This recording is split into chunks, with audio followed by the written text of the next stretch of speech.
sa taong may pangarap sa buhay. Hindi po excuses yung pagiging busy mo sa trabaho kung may pangarap ka. Di ba? May kasabihan nga tayo, pag gusto, May paraan. di ba? May paraan. So, hindi mo i-excuse na busy ako eh. Di ba? So, ito, ginagawa ko si Live Good online and offline. Paano naging online and offline? Online.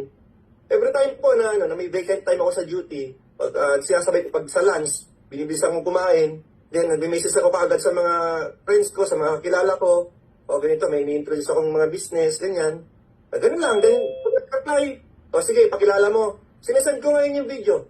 Then doon pa lang sa video, enough na yun na maintindihan nila. Basta napanood nila yung video.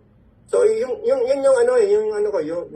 ngayon, sa offline naman, yung mga mini-message ko nung nasa duty ako, bago ako mag-off, bago ako umuwi sa bahay, dinadaanan ko po yung mga yan. Pumupunta ako sa mga bahay nila. So, that time, pag dumadaan ako sa bahay nila, on the spot, pay in na. Binibigyan na sa akin yung cash. So, wala pong ano dito wala pong busy dito, or ano man. Hindi yun excuses. So, ang pinakabatang line dito, bakit ko tinatrabaho itong si Live Good? Because I want more in life.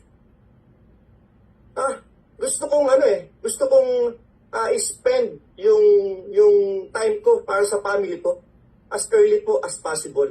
So, nagigess niyo po. Nagigess niyo po, no? So, tignan niyo po parang ang lalabas yan is, parang yun na yung magiging main source of income mo that time. So, siguro, ano ba tawag dito? Just siguro na para ma-enjoy ko ma-enjoy ko naman yung buhay ko, nakasama ko yung family ko.